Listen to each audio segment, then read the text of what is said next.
Hello and welcome to today's topic, which concerns two forms of business, sole traders and traditional partnerships. Whenever anyone sets up a new business, one of the most important decisions they'll have to make is which legal structure it'll have.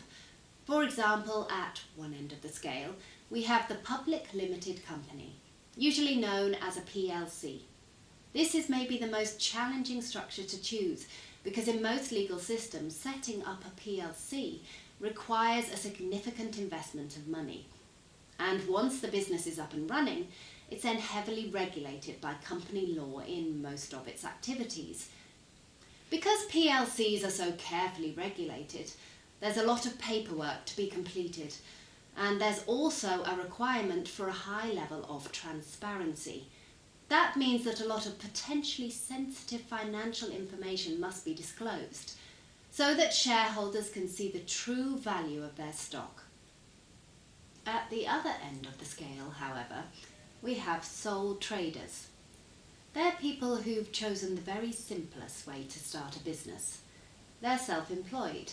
There's no need to register anywhere, and there's very little complicated paperwork to fill out.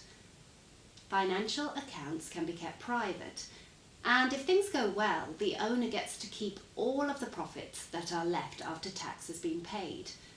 Of course, some people start out as a sole trader business, and if they're very successful, eventually become a PLC, usually when the owner decides to float the business on the stock exchange. In the UK, the other possibilities in between these two extremes of PLC and sole trader are traditional partnerships, limited liability partnerships, and private limited companies. That makes 5 options in total. Today, we're going to begin our study of the structures available to businesses by looking at just 2 of them.